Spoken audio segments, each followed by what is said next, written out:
If someone makes me explain delicious in dungeons in one word, I will say something like, okay, Gordon, I understand you want to participate in this video, but here's the thing. I have a very bad voice today, and I really want to record this. So would you please leave, or maybe I don't know, nearly killing Mr. Beast? That might be good, right? So please, thank you. You're making me mad! Phew. Thank God I'm done with that guy. Hope nothing bad happens from that interaction. What was that? Editor, I'm asking you, what was that? Explain it!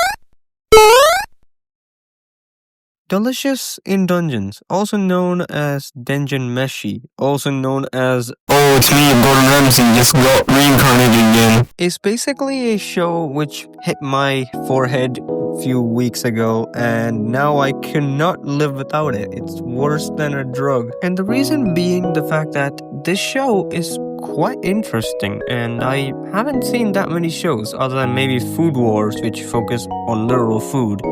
Minus the stripping, of course. Yeah. There's too many of those. But Dungeon Meshi truly falls in with this unique concept. How do people have their meals in dungeon when it can get so scarce? And eating monsters is not like a full-on bingo, we found something house bursting. No, it's not like that. But it does have a very detailed way of presenting it, which is very realistic making. For example, when they give us lots of detail of this monster being poisonous from these parts, or them showing us how to cook them properly, it builds a more scientific knowledge into it, which makes it feel more realistic, like you're watching a cooking show. Not like Violet Evergarden, it didn't need to wait for ever in my list. And thankfully, this show wasn't part of it. Instead, it was recommended to me by a close-ish, friendish, let's call her Dr. Delicious? Pause. Max, I told you to shut up! What? It's not pause? Nope. Oh my god, no. So yeah, it was recommended to me by Dr. Delicious, and it is one of the best animes I have ever got recommended. And yeah, I'll recommend it to a lot of people. And now let's jump into the story follows Brad Pitt with extra addiction towards food and also a very weird obsession on tasting anything they encounter. Basically, it follows him at his party, which consists of Elf Kubeni, Kid, Peach, My Dad, Prime Atomic Samurai. Wrong universe! So basically, Linos and his team goes to this dangerous dungeon which has this red dragon, and because of them being hungry, they ends up losing, and Linos' sister gets separated and gets eaten. Yum Yum kept seafood now. And now Linos wants to go back to the dungeon so that they could save his sister before she's fully digested. So now Linos has to return back to the dungeon, and also because they do not have enough money to buy normal food, they have to eat the monsters, but none of them know how to cook properly. That's when my dad, Senshi, shows up and teaches them how to cook like a pro. And this is basically the story. They go through the dungeon, face off against different monsters, and mostly cook half of them up, And yeah, it's a interesting story with a inconsistent amount of tones, which I am going to jump into a bit later on. So that's basically the story and the summary of the story itself. Basically, a whole rescue mission straight out of a Mario game from Nintendo. But way tastier than whatever this flipping thing is. What the flip is this Pokemon game, mate? Oh, it's the big scary words again. And yeah, this is one of the worst categories for me because genuinely when I'm looking at the good things actually cover up the bad things. So it's just like we have to pick up a full-on shovel and start smacking the actual good parts about it.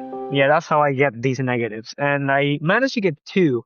I hope it's better than the Justin Bieber comparison I did with Violet Evergarden, which is like atrocious when I watch it again. So the negatives wise, the first major negative I found about this, I don't even think I call it honestly negative. It's like a tiddlywink of a problem, but yeah. So it's the fact that the characters' emotions are inconsistent. So what do I mean by that? Basically, like in episode 1, there is this dramatic scene, like a dramatic entry into the actual story. And like in that scene, like the main character's sister is taken away, more like swallowed by the dragon creature. So it is supposed to be a very dramatic scene. Some scene where like you could expect the main character to full on tear up and stuff. But right after he wakes up, he just does not have that emotion present on him. And regularly the story kind of shifts between having like a oh my god, you just lost your arm. I'm kind of feeling hungry though. Like that's how I could describe it. It's just the shift is very quick and like there's not that much emotional build-up coming there. I know for a fact the second half of season 1 does get like very dark and gritty for some reason. Yeah, so there's like inconsistencies and like it jumps through it. For a second it turns into a horror, another second it turns into a comedy, another second it turns into a cooking show. Like it's just like a lot of jumps, and for some casual audience it might feel a bit odd. That's emotion and the reaction and stuff. Other than that, the other problem which I found with the story is not that talked about, to be fair, is a lack of world building. And before you guys start sending hitmen after me and the author starts chasing me down, I want to say I'm not talking about the world building inside the dungeon, because flipping out, that the world building is more detailed than my whole life. So like, I'm not talking about the inside dungeon world building, even though the show is literally called Delicious in Dungeon. I'm talking about like the outer world, outside of the dungeon, and like, because we do see a map of the other continents and other parts of the world. So I think the author did have that much of an effort, but so I think there might be planning on exploring an outer, like outside of this dungeon. But I do feel like if they don't, it is kind of like a loss, because think about it, like there could be so much more possibilities depending on like what continent there is. There might be a continent which is like in a desert, which could have one of those like Egyptian mummy type of themed dungeons, or like one could be like in a jungle where it could go like an Indiana Jones style. That would be kind of sick. So that's why I was talking about like the world building part. Hey, that's just a theory, to be fair. Like I don't know, like maybe the author, if he's watching this video, just note it down. That's all I'm gonna say. Yes! Yes! Yes! Yes! Positives wise, I have a lot to talk about because it is one of my favorite categories, and like this is a genuinely nice anime to watch. So starting off with, I'll like go over 3, and yeah. So food as a thing in anime is always worked out, whether it's with Naruto, or whether it's realistic scene from Dandadan, or whether it's from Tanjiro's family. Every time food is introduced, it works out kind of perfectly with anime. So in anime as a general, like food is very much more appetizing looking when you see the actual thing. Mainly because you know that you can't have it, and also it's so reflective. And that's why, like, I do believe when they are adding in the topic of food into a dungeon-based anime, it builds so much. Especially since there's so many varieties of animals and creatures, and like the unique way Senshi puts them and like cooks them is very interesting to look at. And it also kind of teaches you some techniques on cooking real life foods because I can't stop seeing those short videos where they try to recreate foods from anime, and like it's pretty interesting. Very nicely used in Denjin Meshi. Yeah. The second thing I do like about this anime altogether is Marcel. Do you know why? Because Marcel as a character actually plays a big thing to actually convincing the audience about the food. For example, this anime basically might be very convincing to people who are already used to dungeons and like people who are like going with it's fantasy, you can make food like that, you can crush up some gold and turn it into food. But this doesn't mean there's not only audience that watch fantasy are watching this. There's also people who are like just browsing through Netflix and ends up getting into this anime. And to appeal to them and to make them feel more comfortable and engaged with it, that's why we got like a character type like Marcel. Marcel is a person who critiques a food by the way it looks, or like by the way it's made, or by the way it smells, or like the way it literally like is made using like the monsters which are used to make it. She critiques the heck out of them. Like she doesn't say it outright, but she basically would wait till their friends like already had it to eat it because she doesn't trust that food. That's a nice type because like that's commonly found in cooking shows where there will be a character who's like lesser experienced going with a experienced chef, and like the chef will say it's good, it's good, it's good, and like after the chef maybe shows them, only the person who's like not used to them eats it and it's pretty good, and it convinces the audience as well as themselves. And the same thing is done here with Marcel, and Marcel's as a character, basically when she is like reassured and she actually has it and has that nice reaction, we kind of feels like, oh, it's actually good. It makes it feel, again, realistic even though it's a flipping anime. It's unnecessary, I would definitely say that. It's like, it's not a real thing, so we don't need to be like reassured, safe to eat. But is it working though? It is. It does work, I'm sure, because there's lots of moments which have made me feel like, can you eat that? But that's when Marcel's character basically get reassured, and I was like, oh, if she can believe it, I will believe it too. Future Ash here, I think I might have forgotten the third positive I was building up to. I think it was related somewhere to the monsters. So I'm sorry, I think I forgot about the creature positive. But I think we should move on forward.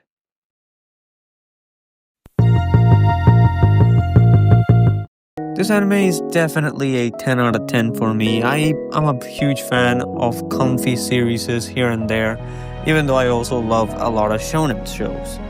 I think might be shonen, but I like comfy shows like these, which starts off with like a slow pace and slowly builds up. I know there is going to be some form of like next level gruesomeness or things coming soon. So yeah.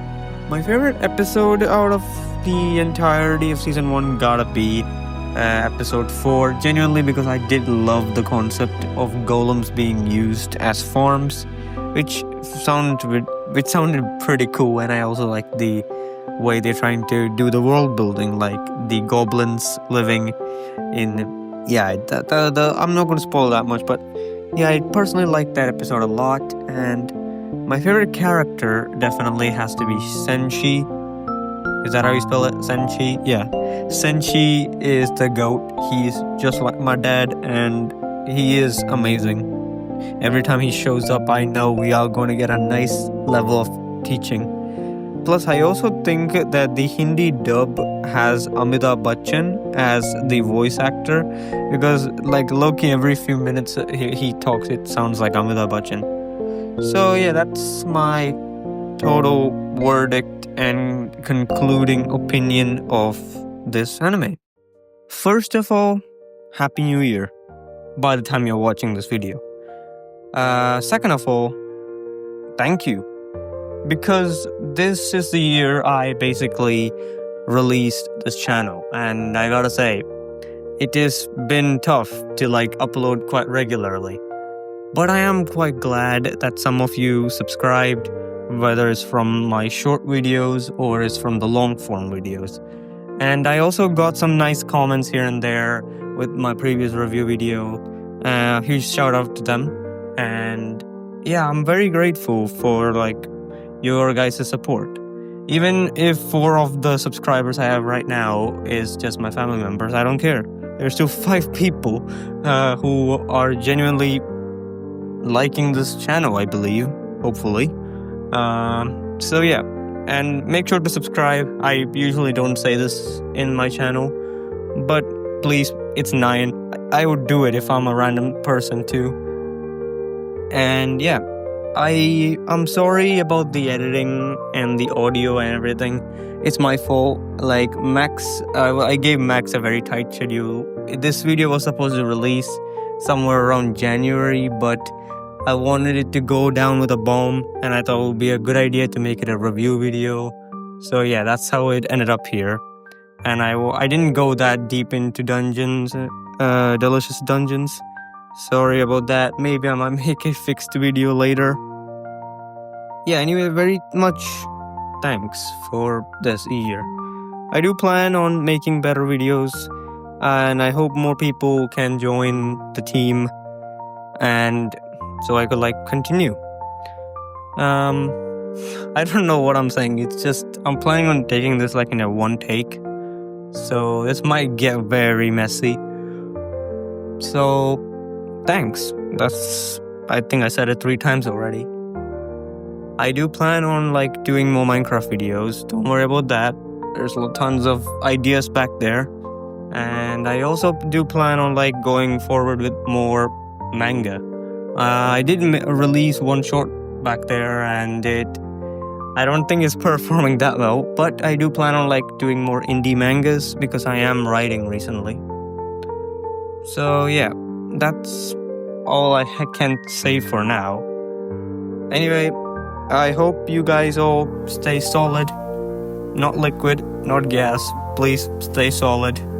And make sure to share this video with your family and friends, and also comment, because I would like to hear what your opinions are, because I know I'm saying a lot of dumb things and stupid things.